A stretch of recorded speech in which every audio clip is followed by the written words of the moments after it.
Éxodo capítulo 2, por favor. Un varón de la familia de Leví fue y tomó por mujer a una hija de Leví, la que concibió y dio a luz un hijo. Y viéndole que era hermoso, le tuvo escondido 3 meses. Pero no pudiendo ocultarle más tiempo, tomó una arquilla de juncos y la calafateó con asfalto y brea, y colocó en ella al niño y lo puso en un carrizal a la orilla del río. Y una hermana suya se puso a lo lejos para ver lo que le acontecería. Y la hija de Faraón descendió a lavarse al río, y paseándose sus doncellas por la ribera del río, vio ella la arquilla en el carrizal, y envió una criada suya a que le tomase. Y cuando la abrió, vio al niño, y he aquí que el niño lloraba, y teniendo compasión de él, dijo: de los niños de los hebreos es este. Entonces su hermana dijo a la hija de Faraón: iré a llamarte una nodriza de las hebreas para que críe a este niño. Y la hija de Faraón respondió: ve. Entonces fue la doncella y llamó a la madre del niño, a la cual dijo a la hija de Faraón: lleva a este niño y críamelo, y yo te pagaré. Y la mujer tomó al niño y lo crió. Y cuando el niño creció, ella lo trajo a la hija de Faraón, la cual lo prohijó, o como diría una traducción más nueva, lo adoptó. Y le puso por nombre Moisés, diciendo: porque de las aguas lo saqué. ¿Verdad?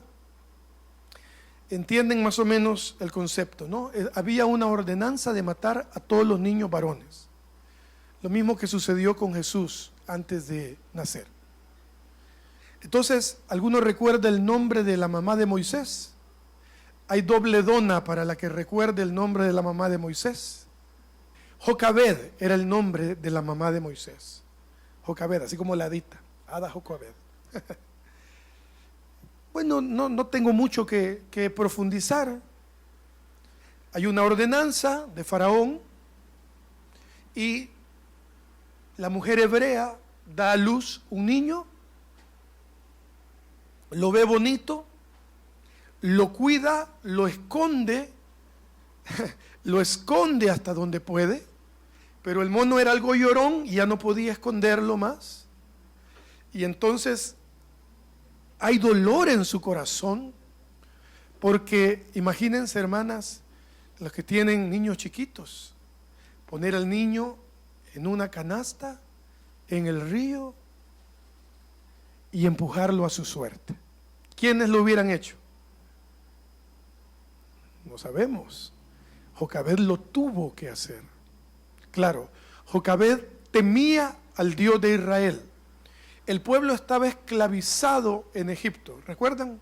400 años aproximadamente el pueblo esclavizado en Egipto. Entonces sucede un milagro maravilloso. ¿Ya lo leen?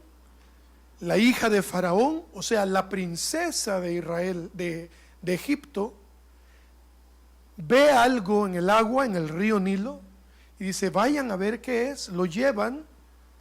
Y entonces la hija de Faraón se brinca el decreto del papá, porque desde que lo vieron entendieron que era un niño hebreo. Porque ahí lo dice la palabra, este es hijo de los hebreos, dice. Pero aquí es donde el milagro viene.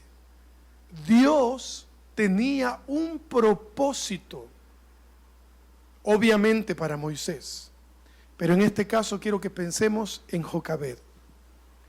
Dios tenía un propósito específico con esta mujer.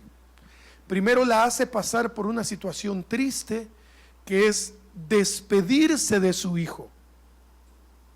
Para las madres que han tenido que despedir a sus hijos porque se van a estudiar lejos, a otra ciudad, a otro país. Hay dolor grande, me imagino.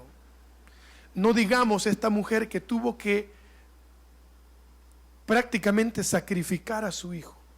Y entonces a la mujer a la que van a llamar para cuidar al niño es precisamente a Jocabed, a su propia mamá.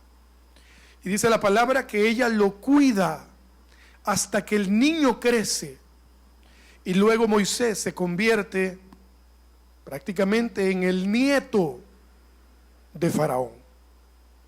Y ustedes conocen toda la demás historia. 3 puntos en este primer paso de este mensaje. Número 1, Jocabed tuvo fe. Jocabed tuvo fe. Número 2, por lo general Dios siempre honra la fe de una madre. De una madre.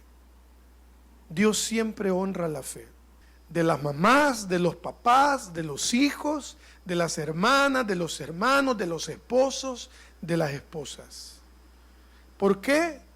Porque la oración eficaz del justo puede mucho. Número 3, por esta vez Dios hizo algo maravilloso con Moisés, porque estaba establecido que él fuera el libertador de Israel. El propósito de Jocabed fue enorme, hermanos. Crear prácticamente al primer libertador de la historia de Israel. El primer libertador en grande de Israel fue Moisés, ¿cierto? José dio de comer al pueblo al guardar comida en los graneros, siendo el primer ministro, por llamarlo de alguna forma, de Egipto. Salvó al pueblo del hambre, de la muerte por falta de comida. Pero el primer libertador de Israel fue Moisés. ¿Y qué propósito de Jocabed al cuidar de su propio hijo sin hacérselo saber a los demás? Porque si ella le hacía saber a la gente que ese niño era su propio hijo, probablemente ese niño hubiera encontrado la muerte. ¿Qué nivel de compromiso, qué sabiduría debió haber tenido esta mujer? Gracias a Dios y a Jocabed, ahora nosotros recordamos a Moisés como el primer libertador de Israel, como el hombre más manso que la palabra haya registrado en la historia, como un gran amigo de Dios, como un hombre que escuchaba audiblemente la voz de Dios. Pero todo comenzó en la formación, o más bien dicho, en el sacrificio de su madre. El propósito de Jocabed en la tierra fue criar un hijo para que se convirtiera por la mano de Dios en el primer libertador de Israel. Ese es el primer propósito, el primer personaje de esta tarde. Ahora vamos a ir a un propósito no tan famoso ni tan digno de un reconocimiento, porque la vida es así. Algunos tienen propósitos a los ojos de los demás enormes. Otros tienen propósitos a los ojos de los demás pequeños. Pero hermanos, tienen que saber algo. Todo propósito divino que viene de parte de Dios, sea grande o pequeño a los ojos humanos, en el cielo es igual. En el cielo el propósito es el mismo. En el cielo, hermanos, miden de una forma diferente a como el humano mide aquí en la tierra. Vamos a 2 Samuel capítulo 6 versículo 11. Y estuvo el arca de Jehová en casa de Obed-edom geteo 3 meses, y bendijo Jehová a Obed-edom y a toda su casa. Fue dado aviso al rey David diciendo: Jehová ha bendecido la casa de Obed-edom y todo lo que tiene, a causa del arca de Dios. Entonces David fue y llevó con alegría el arca de Dios de casa de Obed-edom a la ciudad de David. Y cuando los que llevaban el arca de Dios habían dado 6 pasos, él sacrificó un buey y un carnero engordado. Y David danzaba con toda su fuerza delante de Jehová. Y estaba David vestido con un efod de lino. Así David y toda la casa de Israel conducían el arca de Jehová con júbilo y sonido de trompeta. Ok, les doy más o menos un poquito el contexto de esta historia breve. ¿Recuerdan a Elí, el sacerdote Elí? Sí, bueno. Elí tenía 2 hijos, Ofni y Finés, que eran terribles, tremendos. El día que estos muchachos mueren en la guerra, cuando llegan con la noticia a Elí, Elí también muere, cae hacia atrás, muere, se da con la cabeza y muere. Entonces la guerra era con los filisteos. Y los filisteos, hermanos amados, tienen la osadía de robarse el arca del pacto y llevársela a donde ellos estaban. Cometieron un gran error, porque lo que pasó fue que se enfermaron. Dice la Biblia que con tumores terribles se enfermaron. Pero bueno, ahí tenían el arca, se la habían robado a Israel. Lo primero, hermanos, que David hace al ser coronado como rey de Israel, porque acuérdense que David primero fue rey de Judá. Antes de ser rey de Israel, primero fue rey de Judá. Pero después se cumple la promesa en David, como se lo había dicho Dios a Samuel. Y entonces lo primero que David hace al convertirse en rey de Israel es: debemos traer de vuelta el arca del pacto a Israel. Qué maravilloso, ¿verdad? Qué amor de Dios de David por la presencia del Señor. Porque el arca del pacto era, hermanos, literal, la presencia de Dios en esa, no sé qué tamaño era, pero en esa caja que contenía ahí 3 cosas, no me acuerdo, la vara de Aarón, un poco de maná y ¿qué más, Edgardo? Panes o alguna cosa así había dentro del arca. Y eso representaba la presencia misma del Señor. Pero David comete un error. David pide que pongan el arca en una carreta. Y entonces empiezan el recorrido hacia Israel. Pero dice la palabra que la carreta golpea una piedra y el arca va a caerse, y un joven inocente que se llamaba Usa la detiene con su mano para que no se cayera. En el mismo momento Usa muere, ahí mismo cayó muerto. Y entonces David se duele en su corazón. Y entonces, para mientras, llevan el arca del pacto a la casa de este hombre de nombre Obed-edom. Y sucede lo que ustedes acaban de leer. Dice la palabra que en 3 meses que el arca estuvo en la casa de Obed-edom, este hombre y su casa fueron bendecidos como nunca antes en la vida habían sido bendecidos. ¿Qué les puedo decir yo de Obed-edom? Dice que es una persona que su origen es discutido. No se sabe si provenía de la ciudad filistea de Gat, o es probable que perteneciera a la guardia personal de David. Pero si era originario de Gat Rimón, ciudad levítica de la tribu de Dan, entonces Obed-edom era levita. Él vivía entre Kiriat Jearim y Jerusalén, cerca del lugar donde murió Usa por haber tocado el arca. Hermanos, el propósito de Obed-edom no es tan importante, no comparado con el de Jocabed o el de Moisés, ¿cierto? Obed-edom ni siquiera le preguntan si puede tener el arca en su casa. O sea, no le dan la opción.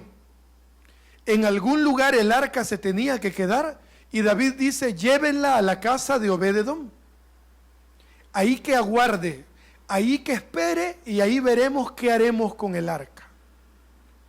Hermanos, no era la gran cosa, no era un gran compromiso, no tenía que criar a un hijo ¿cómo se dice? Con cuidado, no tenía que criar a libertador, no tenía que cuidarlo a manera de que no supieran que era hebreo, no, simplemente dijo, aquí pónganla, ahí que se quede, ahí no estorba. Obed-edom sabía lo que había pasado con Usa, o quizá no, y dice, porque les cuento que Obed-edom tenía aproximadamente 60 hijos, ahí lo dice la palabra, que tremendo, ¿verdad? Tremendo. Bueno, entonces andaban los hipotes corriendo en la casa, supónganse que tendría unos 15 para ese momento, desde los 16 años hasta 0 años, ahí pónganla, que estos bichos no la vayan a botar, ahí déjenla. Obed-edom ni siquiera entendía lo que tenía ahí en su casa. ¿Entienden ustedes lo que Obed-edom tenía, hermanos? La presencia literalmente de Dios. Que a los filisteos los mató, pero que a Obed-edom lo bendijo al 300,000 por uno. Pero él no tenía idea. Vamos a aplicarlo un poco a nuestra vida. Tal vez algunos de ustedes tengan un propósito de televisión, ¿verdad? De revista, un propósito público totalmente. Tal vez ustedes tengan una posición muy alta en su lugar de trabajo, tengan un hijo médico, un hijo gerente o inteligente, con una perspectiva enorme de lo que pueda pasar con él. Tal vez usted venga de una familia de buen nombre, como dicen por allí. O tal vez nuestro propósito sea pequeño. Por ejemplo, yo empiezo a tener claro que el propósito de Sublime Gracia es un propósito bastante con bajo perfil.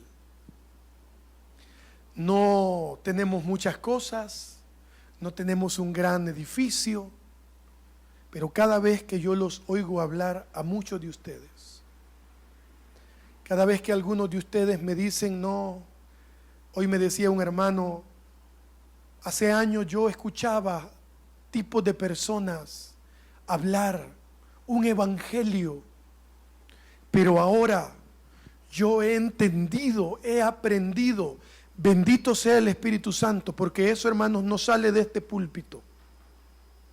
Eso no sale del púlpito, eso sale del corazón de Dios. Alegrarse en medio de lo difícil, gozarnos en medio de los conflictos, alegrarnos, estar firmes a pesar de las tribulaciones que atravesemos. Eso no sale de una batería, eso no sale de un aparato de sonido, hermanos. Eso sale solamente del corazón de Dios para nosotros. Poder estar firmes a pesar de toda la locura que el mundo vive. Eso solamente, como decía el hermano Carlitos ahora, eso solamente se lo debemos a Dios. nuestra vida, nuestro sustento, nuestra fuerza, nuestra esperanza. ¿Quién es nuestra esperanza? Según la Biblia, Jesucristo en nosotros es la esperanza de gloria. Todo se lo debemos al Señor. Sea nuestro propósito muy grande. Tal vez algunos de ustedes en el futuro se convertirán en pastores de otra congregación. Y tal vez Dios a ustedes les dé 1,500 personas, 2,000. Pero ustedes van a poder ir con el pensamiento de tener bien puestos los pies en la tierra. Tal vez algunos de ustedes sean abuelos de 40, de 50, como Obed-Edom. Edgardo ya lleva 2, tan joven y ya lleva 2. Y ustedes van a saber manejar un propósito pequeño. Recuerden, todo es igual en el cielo. Pero ante los ojos del mundo, usted va a poder administrar 5 empleados, 40 empleados, 100 empleados. Usted va a poder administrar $100, $1,000, $10,000, $100,000 y hasta $1,000,000. ¿Por qué? Porque habremos entendido cuál es nuestro propósito en la vida. Porque, hermanos amados, el propósito es mejor manejado y mejor entendido cuando nace en el corazón de Dios y viene al corazón de nosotros. No hay otra forma. 3 puntos de Obed-Edom. Hizo entender a David cuál era la forma correcta. Cuando David escucha de la bendición de Obed-Edom, David entiende que no era la forma correcta como habían trasladado el arca. ¿Cuál era la forma correcta, hermanos? Ahora el arca va en los hombros de los levitas, ya no en una carreta de bueyes. Ahora va en los hombros de los levitas. David va vestido con un efod. ¿Qué era un efod? ¿Recuerdan? Era un vestido con piedras, dictada por Dios, hasta con vestiduras largas. Ese era el efod, el que el sacerdote vestía. Cuando David entiende de lo que se trataba, gracias a Obed-Edom, y Obed-Edom sin darse cuenta, David entiende que el arca debe ser trasladada en los hombros de los levitas. ¿Cuánto tiempo se habrían tardado en llegar hasta la ciudad de David? No lo sé. Lo único que sé, que ahora David lo estaba haciendo de la forma correcta. Número 2, el propósito de Obed-Edom fue pequeñito comparado con el propósito de Moisés, aparentemente. Pero en este caso estamos hablando, hermanos, de la presencia misma de Dios en una caja llamada el Arca del Pacto. Y número 3, ya se los dije, propósito grande o pequeño ante los ojos de Dios es igual de importante. Propósito grande o pequeño ante los ojos de Dios es igual de importante. Tal vez, hermana, usted tenga un niño, un nieto, un sobrino, que su propósito, Dios ha dicho, Dios ha decidido que ese niño sea su propósito. A mí me ha dado unas 30 personas para pastorear. La gloria es para Dios. No sé si un día serán 50, no lo sé si serán 100, no lo sé. No me afana eso. Yo daré cuenta por el alma de ustedes. Pero mis queridos, por el alma de sus hijos no daré cuenta yo. Como papá, yo no daré cuenta por sus hijas, hermana Luisita. Por sus hijos, yo no. Daré cuenta como pastor por sus almas. ¿Estuviste pendiente? Como el mensaje que me mandó. Las ovejas son administradas por nosotros, pero le pertenecen a Dios. Yo solo cuido del rebaño que el Señor me ha concedido. Ese es. Y si algún día tengo 2 hijos, only 2 hijos, también tendré que dar cuenta por esos 2 hijos. Edgardo no va a dar cuenta por mis hijos. yo daré cuenta por mis hijos y por mi esposa. Y vamos terminando con el propósito decadente de Jesús. Tremendo, ¿no? El propósito decadente de Jesús.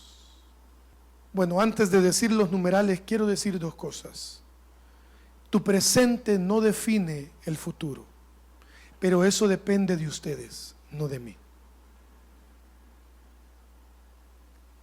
Mi presente puede ser muy pequeño, puede ser de temor, puede ser de incertidumbre financieramente hablando, no lo sé, pero mi presente no define el futuro, pero depende de mí. ¿Por qué? Si usted tiene claro su propósito y está dentro de la voluntad de Dios, usted caminará firme hasta cumplirlo. Por ejemplo, hermanos, yo sé que mi propósito en la vida es hacer que la iglesia del Señor lea las Escrituras y pueda entenderlas y después vivirlas. Y yo entiendo la gran comisión: vayan y hagan discípulos a las naciones, enseñándoles y predicar a Cristo y ser evangelista. Pero hermanos, yo no soy evangelista. Ya les he contado, yo me subo a un Uber y el Espíritu Santo empieza a apoyarme, a hablarle de mí, no puedo. Me da pena, lo siento. Dios, la palabra repartió 5 ministerios. Son el primero, pero no tienen un orden jerárquico, los 5 valen igual. Pastores, ¿qué sigue? Evangelistas, maestros,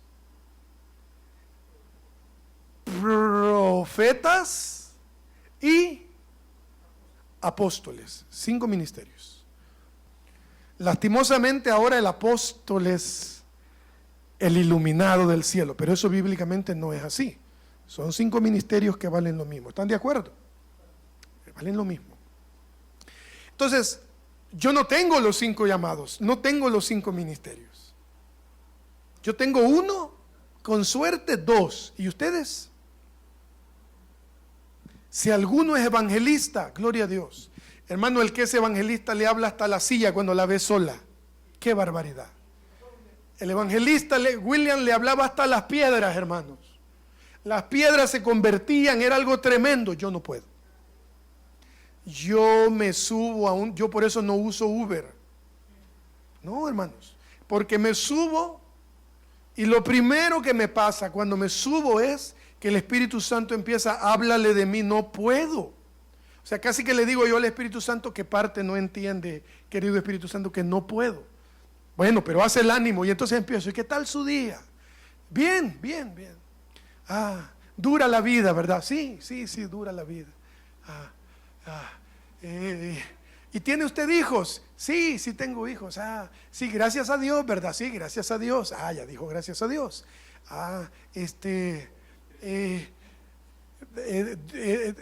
Porque Dios lo permite, ¿verdad? Sí, Dios lo permite. Hermanos, llego a donde voy y no logré entrar. No puedo, no tengo ese ministerio. Pero pastor, sí soy. No me doy cuenta yo de que alguien está enfermo y empiezo, Señor, y a preguntarle. Si a veces no pregunto es porque no nos damos cuenta. Pero cuando ustedes tienen la confianza de contarnos alguna situación, nosotros con mi esposa, de la manera más prudente, lo primero que hacemos es buscar a 1 o 2 que sabemos que nos ayudan en oración y empezamos a orar. Y es verdad, no es un protocolo. Empezamos a orar y empezamos a preguntar: ¿cómo ha seguido? ¿Y cómo está? ¿Y qué tal? Pero evangelista no soy. Tal vez un poquitito maestro, tal vez. Me gusta profundizar.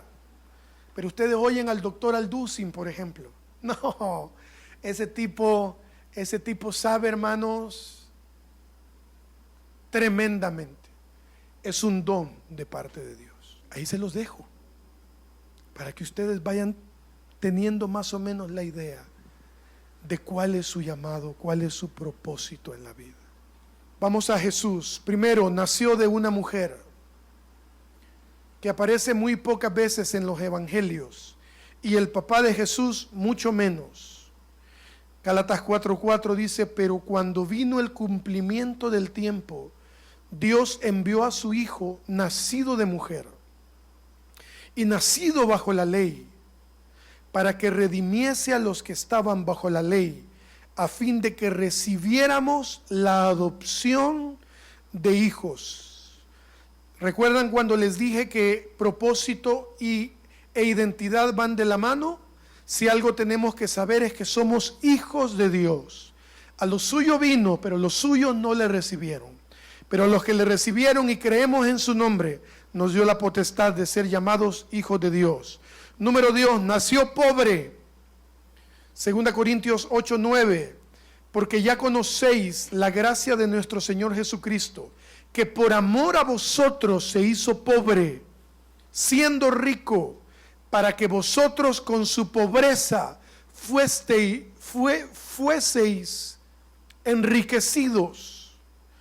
El presente de Jesús no definía su futuro. Hermanos, hay que hablar la verdad. Jesús era un niño pobre, ¿cierto o no? Sí, hermanos, era un niño pobre. El pueblo esperaba un libertador, Avenger, ¿verdad? Un libertador, Avenger, superhéroe.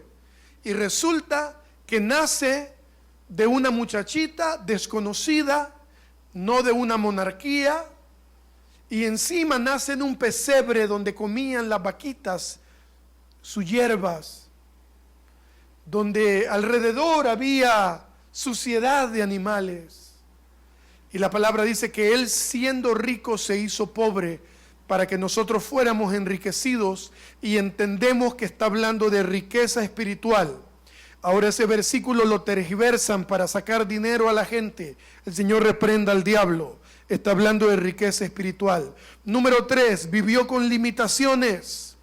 Mateo 8:20, Jesús le dijo: las zorras tienen guaridas y las aves del cielo nidos, mas el Hijo del Hombre no tiene dónde recostar su cabeza. Vivió con limitaciones, hermanos, pero insisto, el presente de Jesús no definía el futuro. Número 4, fue condenado a muerte.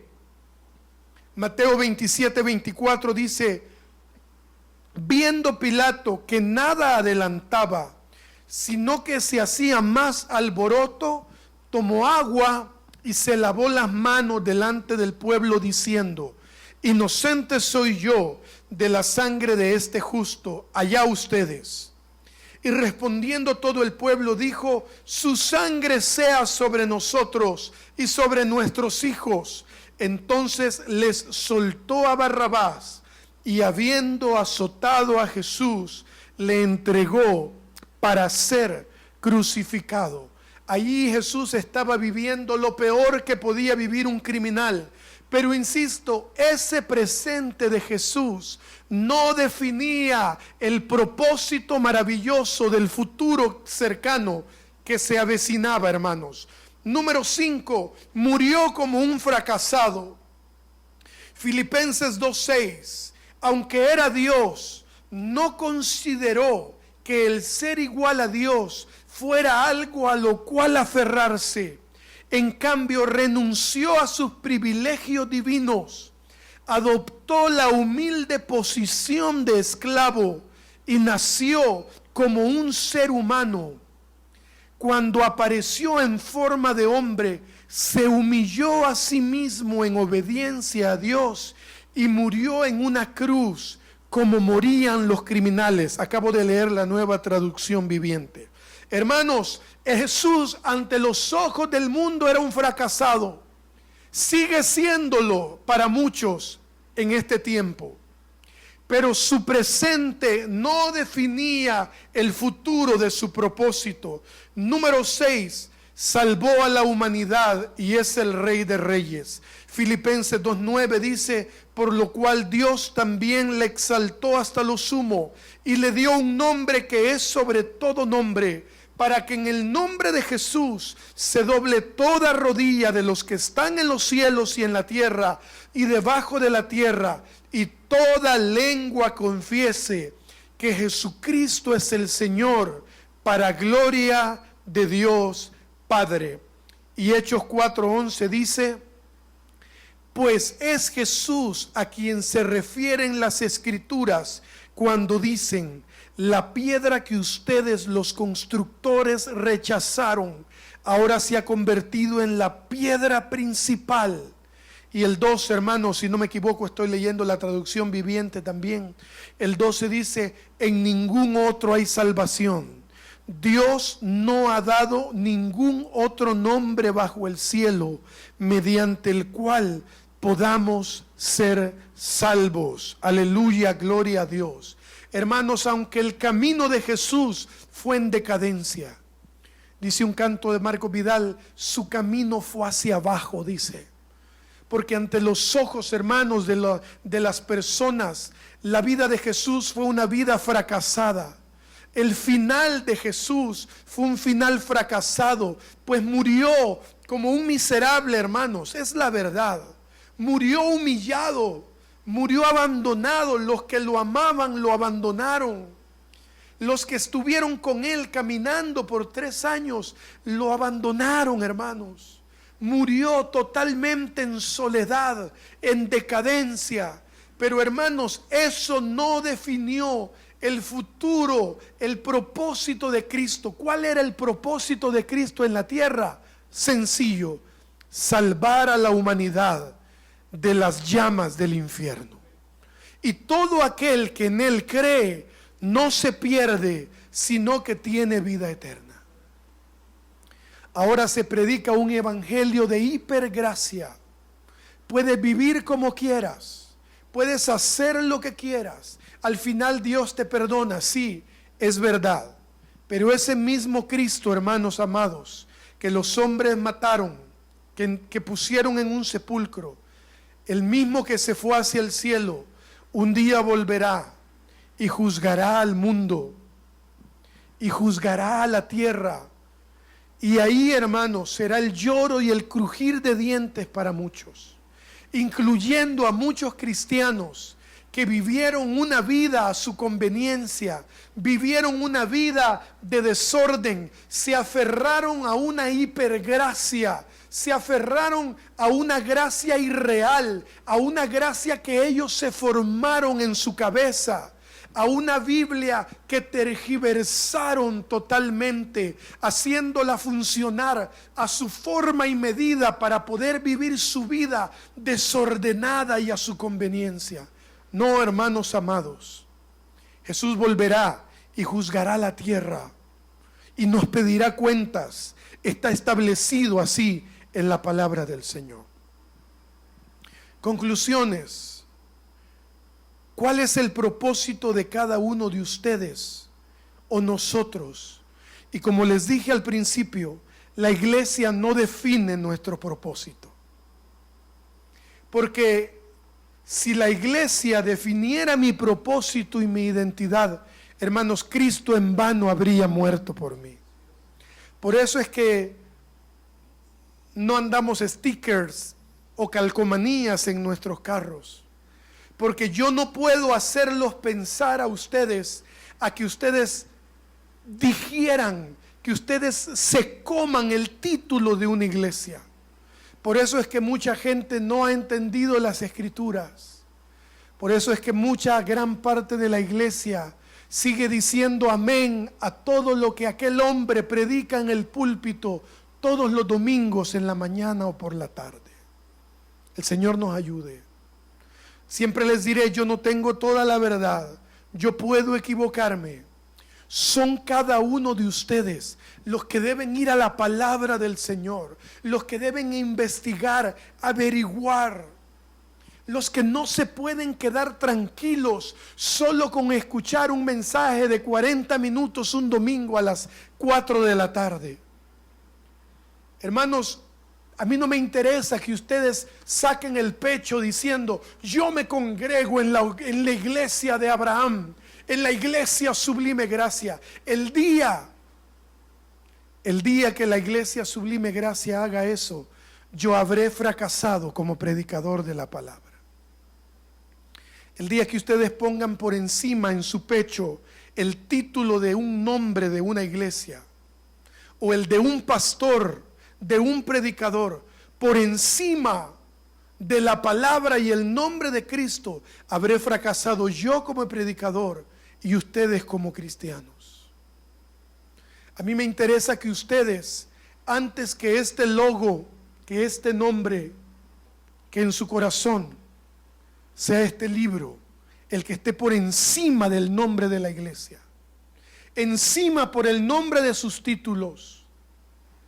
Porque, hermanos, escuchaba al doctor Alducin decir ayer en un video: usted puede ser doctor en todo lo que quiera, PhD, lo que usted quiera, pero si la luz de la palabra no está en su corazón, decía el doctor Armando Alducin, usted vive en tinieblas. Usted puede tener todos los títulos, usted puede usar su carrera y sus títulos para bendecir a muchos. Esa es parte del propósito.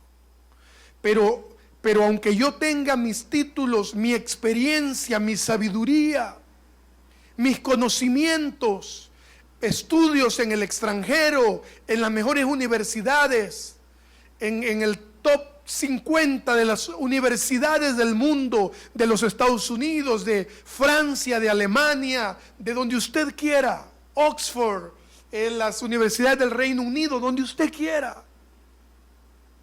Pero si la luz de la palabra del Señor no nos ha alumbrado, nosotros vivimos en tinieblas. Quien tiene que alumbrar nuestro camino, hermanos amados, no es el pastor, no es la iglesia, es la palabra del Señor convirtiéndose en una realidad en nuestra vida. Les dejo en el corazón entonces preguntarle al Señor: Señor, ¿estoy cumpliendo el propósito por el cual he nacido? Pequeño o grande, no importa. En el cielo todos los propósitos son iguales. Para mí, una iglesia de 30 gentes, para otro una iglesia de 5,000 personas. Es lo mismo. Dios no va a ver números. Tenga usted 1, 3 hijos, 5 hijos, y que usted vaya entendiendo si los nietecitos también, el Señor se los ha puesto ahí cerquita para que usted pueda pastorearlos. ¿Qué dije, hermanos? Pastorearlos. Porque el primer ministerio es su casa, no es este lugar. Para que usted pueda recibirlos, amarlos. Quizá usted vea a sus nietos cada 1 o 2 veces a la semana o un par de veces al mes. Hermanos, lléveles esto, no así, ¿verdad? Aquí está, no. Lleve esto en el corazón y pastoréeles, enséñeles. Dice la palabra: instruye al niño en su camino, para que cuando fuere mayor no se aparte de él. Ánimo, iglesia, vamos por buen camino. Somos pocos. Pareciera que no tenemos mucho que hacer. Pareciera que no somos muy famosos. Yo glorifico a Dios porque ya no soy tan famoso como antes. Y lo digo muy en serio. Porque si yo me hubiera convertido en alguien popular y muy famoso, hermanos, yo me hubiera perdido la verdad de este libro precioso. Y quizás sería uno más, cantando de país en país, cobrando miles y miles de dólares, haciéndome rico a costa de la gente. Pero el Señor tuvo a bien que yo no fuera famoso. Bendito sea el Señor. Hermanos, el Señor nos ha guardado de tantas cosas. Simplemente a Él la gloria, todo se lo debemos a Él. Y que el Señor vaya revelándonos y enriqueciendo nuestro propósito o varios propósitos que tengamos en la vida. Porque no solo es uno, un propósito de todos, y a ese no nos escapamos nadie, es ser luz en las tinieblas. Ese es un propósito sí o sí, a ese no nos escapamos. Así que hermanos, que el Señor vaya dándonos lo que Él quiera darnos, en el nombre de Jesús. Señor, gracias te damos por tu palabra, por Moisés, por Jocabed, por Obed-edom, Señor. Y Jehová, gracias por tu Hijo Jesucristo, que nos enseñó que el presente no define el futuro.